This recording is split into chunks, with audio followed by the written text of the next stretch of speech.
Good morning, everyone, and welcome to episode 226 of the Ask the Coach show. I'm Jeff Plum. It's Friday Funnies, so get ready to laugh or cry at my attempts at humor. To make the show even better, we'll also have the wonderful On This Day segment. We'll discuss the African Olympic qualification tournament, and in the questions, we talk about the backhand top spin, exploiting the receiver's position, and changing equipment. As always, Super Coach Alois Rosario is here with me to answer your questions. Welcome, Alois. Thank you, Jeffrey. And yes, I'm looking forward to Friday Funnies. Bring it on. Indeed. Well, today, Alois, it's a bit more. I don't know if it's going to be funny or not, to be honest, but it's a bit more of an it's a bit more of an observation. Right. You've been on a lot of planes, right? Yes. Yeah. And, I was on a plane not that long ago, and I was coming into land, and my tray table was down. And the air hostess comes up. She's like, Sir, you've got to put that tray table up. I'm like, doesn't sound that critical. He's going, well, the pilot can't land the plane with the tray table down. I'm like, why is that so important to the landing? Is it connected to the wheels or something? It's like, have you had this experience? Are they that crazy with you? Yeah. What's going on with that? I mean, surely. Exactly. So, my request is to all the pilots out there, I want you to be brave enough to land that sucker with all the tray tables up or down. Come on, pilots, get behind me. Take it on. Extreme flying. Exactly. Thanks, pilots. All right, Alois, let's move on to the best segment of the show, This Day in History. I don't know whether to call it On This Day or This Day in History, but either way, it's a fantastic segment, and I want to know what happened on the 19th of February. Yeah, it's not that exciting today. Anyway. I just built it up, man. Sorry. Well, we've got some famous birthdays. So Hannah Mandlikova, famous tennis player. Yep. Born in 1962. Lee Marvin, 1924. And who's Lee Marvin? I think he was an actor. You're not even that sure, and you give it as Lee Marvin. The famous Lee Marvin. And Nicolaus Copernicus. Yeah. Who is Nicholas Copernicus? Jeffrey, you disappoint me. He was born in 1473. He, as well as being an astronomer, was also a mathematician and physician. See, the true science of Alois comes out. He really loves maths. Yeah, exactly. He developed the theory that the planets revolve around the sun, the theory and the observation. So he was the first one. Well done, Copernicus. Copernicus. Well done, Copernicus. Awesome. There's some famous birthdays. All right, there you go. And sorry, Jeff, and also there's more. Excellent. Well, yeah. So more of a personal one. Our mutual friend Aaron Winborn from New Zealand. Excellent. 1972. Good New Zealand table tennis player. Happy birthday, Aaron. All right. Well, let's move on. That was exciting. That was exciting. It was exciting. It is a good segment. People love it. Yesterday we asked whether people liked maths or English, or we just asked maths or English. What did people say? Yes, that's a good question. I just lost the page. Oh no! No! It's here. I've got it. Yes. So Thad, he is a very usually is the first one on to answer our PingSkills question of the day on Facebook. So Thad said the only thing I learned at school was how to play truant. Oh, Thad, come on. Thad, oh my goodness. Devon said, and this is like, you could almost qualify for Friday Funnies. Devon said, I love the English, never met a maths. Ah, Yeah, we'll yeah. see. Our standard for Friday Funnies is pretty low, so I reckon that one's in. Yeah, exactly. Duncan, getting a little bit, philosophical, well, not philosophical, but yeah, thoughtful about it. Basic maths is important. Beyond that, maths is fairly specialist. Specific career paths, albeit many options. Being good at English, on the other hand, stands you in good stead everywhere professionally, as it's much easier to garner respect with peers, acquaintances, if you write or speak well. So there Wow, you he's go. taken that show to a serious level. He's taken Friday Funnies and put a real serious slant on it. Yeah, But I exactly. think I think he's right in a lot of respects. Like, it's important to be able to talk well and write well. So that is important. But I think he underplayed maths just a little bit, because the thought process and being good at maths often helps you with logic, which is good for a lot of applications. So I think he underplayed the math side a bit, but definitely good point with English. Yeah, and interesting. We often observe that people that are good at maths, or sorry, maybe probably the other way, table tennis players tend to have a slanting towards having a mathematical type of brain. So yeah, interesting. But And we've got absolutely no facts to back that up, but no, we're zero. putting it out there anyway. Absolutely zero. Like no science, no real logic. Just that's it. We're out there. Observation. But Marson did make a very good point. He said, for the PingSkills question of the day, English is not the native language of everyone. But anyway, maths. Good point. We should have said language. Language or maths? Yes, we're so lazy here because we speak English. Anyway, good responses. Thanks, everyone. That moves us on to today's PingSkills question of the day. It is, who is the best para table tennis player? Jump onto our Facebook page or our blog and let us know. I'm really interested in this and just see what the knowledge is out there about para table tennis players. Hit me with it. Exactly. And Alois, let me have a look at this. I need to just look something up for a second. On Twitter, I just started following Leon the Magician, and he's got a great video where he is doing some magic trick with David Weatherall. Oh, there you go. So does anyone know David Weatherall? There you go. Exactly. And if they don't, they should go to our Facebook page and watch the video, because it's got David Weatherall playing an incredible shot, which went viral on YouTube. So maybe you have seen it. Yep. And then it's got Leon doing a really impressive magic trick. So check it out on Facebook. And while you're there, answer the PingSkills question of the day. Who is the best para table tennis player? All right. It is time for the questions. This is where hopefully we're going to help you improve your table tennis. First up, Stuart. Finally, we're going to help them improve. Yes. All right.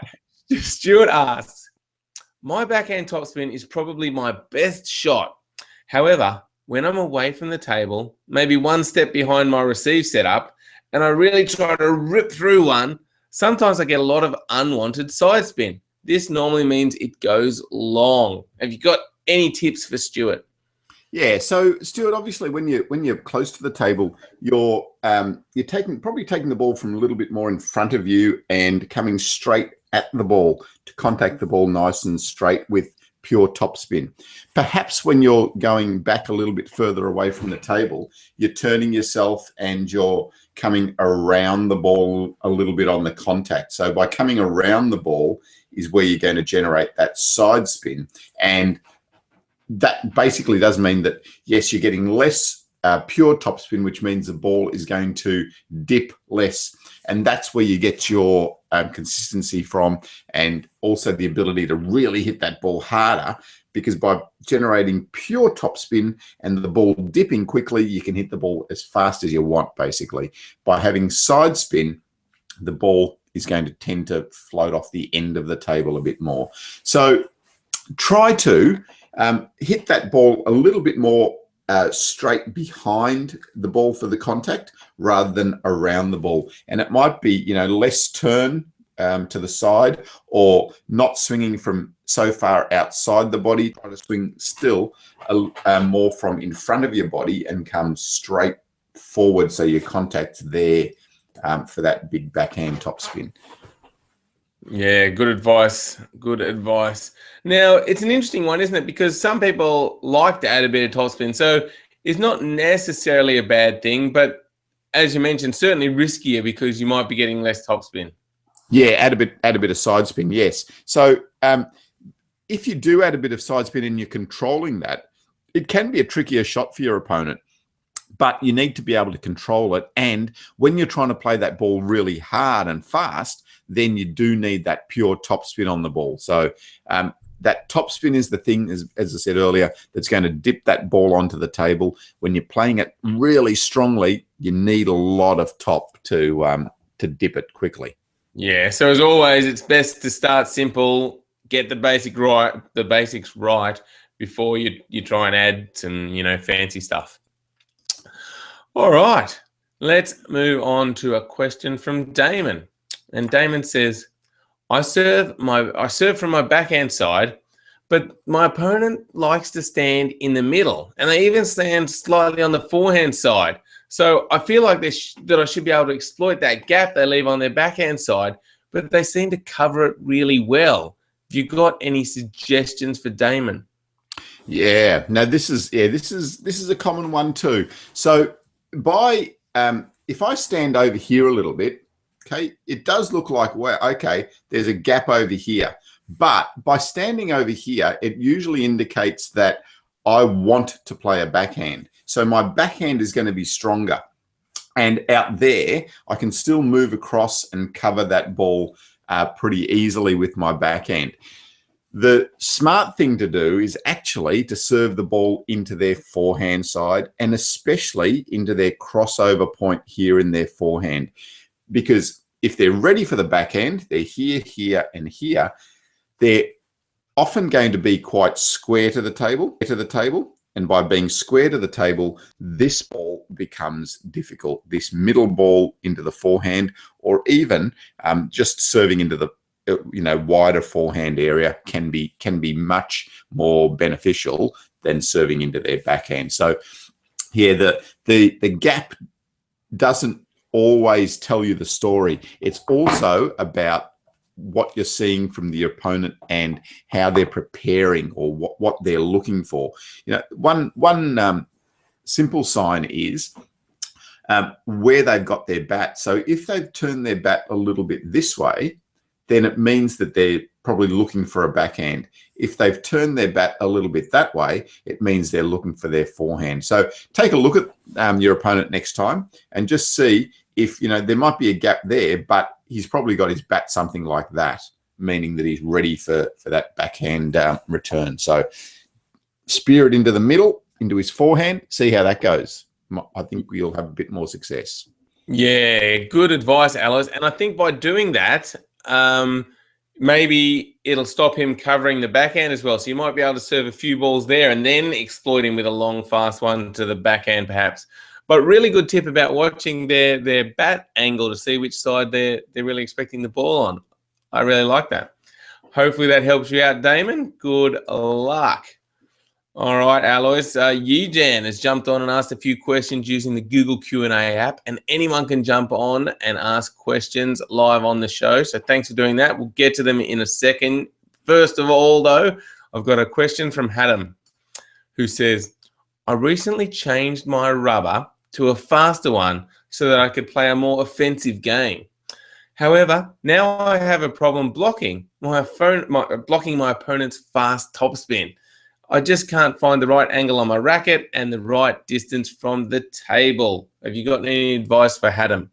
Yeah, Hadam, I understand you're thinking of going for a little bit faster rubber because you want to be more offensive. But if you can't control that rubber for things like blocking, and you probably find return of serve and pushing might become difficult as well, it's probably not. You're probably not ready for that faster rubber. It might be okay to just go back to that the slower rubber or something a little bit slower than what you've got now, and just learn to control the ball more, and you'll probably still be able to play that more offensive game. Yeah, it's always a trade-off, isn't it? Like if you go for that faster equipment, yes, you can generate more speed, but then your control suffers. And if you're losing matches because you can't push the ball well or you can't block the ball well, then yeah, you're probably not. That's probably not the right rubber for you. You probably need to just go one step slower, and take the rubber off your racket. Go back to your old rubber, or go for something that's a little bit or between what you had before and what you've got now. And you can always keep that rubber and put it on again when your level develops even more and your control develops more. How do you store that rubber? The most important thing is keep it in a cool, dark place. Don't let light get to it. Don't let sun get to it. Just put it between two bits of cardboard, stick it in a cupboard somewhere, and it'll last for a very, very long time. Okay. So I've heard a lot of people wrap it in Glad wrap or some airtight container as well. I don't know if that's important or not. Yeah, that's a good idea. Just keeping the air away from it is good. Yeah, so yeah, Glad wrap or that cling wrap is good. Yes, excellent. And I think, yeah, it's a good point you make. A lot of people try and play with really fast rubbers too early, but if you can't push well and return serve well and block well, you're missing a lot of opportunities to even use that faster rubber to attack it. And even when you do attack, you're probably making too many mistakes. So I think you really need to make sure you've got a good level and a feeling, I must get, I need more power. Everything else is good control before you move up to that next level of faster equipment. All right. Now, Yijan, thank you for jumping on. Yijan says, I can spin very well with my forehand, but when it gets to the backhand, I can't spin and I miss. So should I then spin with my forehand?